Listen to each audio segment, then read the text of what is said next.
ಸಿದ್ದರಾಮಯ್ಯಗೆ ಬೆಂಬಲ ಇದೆ. ಯಾಕೆ ಪಾದಯಾತ್ರೆಗೆ ಬಹುತೇಕರು ಬೆಂಬಲ ಕೊಡ್ತಾ ಇಲ್ಲ, ನಿಮ್ಗೆ ಗೊತ್ತಿದೆ. ಆದರೆ ವಿಜಯೇಂದ್ರ ಯಶಸ್ವಿ ಆಗಿದ್ದಾರೆ, ಅದೆರಡು ಮಾತಿಲ್ಲ. ಬಸವನಗೌಡ ಪಾಟೀಲ್ ಯತ್ನಾಳ್ ಬರಲಿಲ್ಲ. ರಮೇಶ್ ಜಾರಕಿಹೊಳಿ ಯಾವ ಕಾರಣಕ್ಕೂ ಕೂಡ ಸಿದ್ದರಾಮಯ್ಯ ವಿರುದ್ಧ ಹೋಗ್ಲಿಕ್ಕೆ ಸಾಧ್ಯನೇ ಇಲ್ಲ. ಯಾಕೆ ಹೇಳಿ, ಅವತ್ತೊಂದು ವಿಡಿಯೋ ಲೀಕ್ ಆಯ್ತಲ್ಲ, ಡೆಲ್ಲಿ ಆ ಡೆಲ್ಲಿಯಲ್ಲಿ ಒಂದು ಮಾತು ಹೇಳ್ತಾರೆ ರಮೇಶ್ ಜಾರಕಿಹೊಳಿ, ಏಯ್ ಸಿದ್ದರಾಮಯ್ಯ ಭ್ರಷ್ಟ ಅಲ್ಲ ರೀ ಅಂತ. ಆ ಟೈಮಲ್ಲಿ ಅವ್ರು ಯಾರನ್ನ ಭ್ರಷ್ಟ ಅಂತ ಹೇಳಿದ್ರೆ ನಿಮ್ಗೆ ಗೊತ್ತು. ಸಪೋರ್ಟ್ ಮಾಡಿಲ್ಲ, ಅವರು ಸಿದ್ದರಾಮಯ್ಯಗೆ ಸಪೋರ್ಟ್ ಮಾಡಿರ್ತಾರೆ.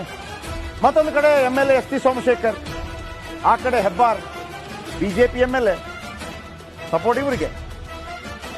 ಇಬ್ಬರು ರೆಬೆಲ್ ಶಾಸಕರು ಮಾತ್ರ ಅಲ್ಲ, ಇನ್ನಷ್ಟು ಜನರಿಗೆ ಸಹಾಯ ಮಾಡ್ತಾ ಇದ್ದಾರೆ. ಆಮೇಲೆ ಇದನ್ನ ಕಾಂಗ್ರೆಸ್ ನಾಯಕರು ಹಲವು ಕಡೆ ಹೇಳ್ಕೊಂಡಿದ್ದಾರೆ. ಈಗ ಅರ್ಥ ಆಯ್ತಲ್ಲ ನಿಮಗೆ.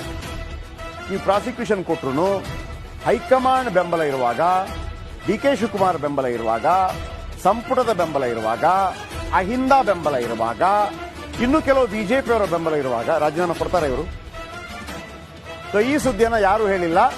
ಯಾವುದೇ ಕಾರಣಕ್ಕೂ ರಾಜೀನಾಮೆ ಕೊಡಲ್ಲ ಸಿದ್ದರಾಮಯ್ಯ. ಹಾಗಂತ ಪಾದಯಾತ್ರೆ ಮಾಡೋದಿಲ್ಲ, ಪಾದಯಾತ್ರೆ ಮಾಡ್ತಾರೆ. ನಾಳೆ ಪ್ರಾಸಿಕ್ಯೂಷನ್ಗೆ ಅನುಮತಿ ಕೊಟ್ಟರು ಕೊಡಲ್ಲ ರಾಜೀನಾಮೆ.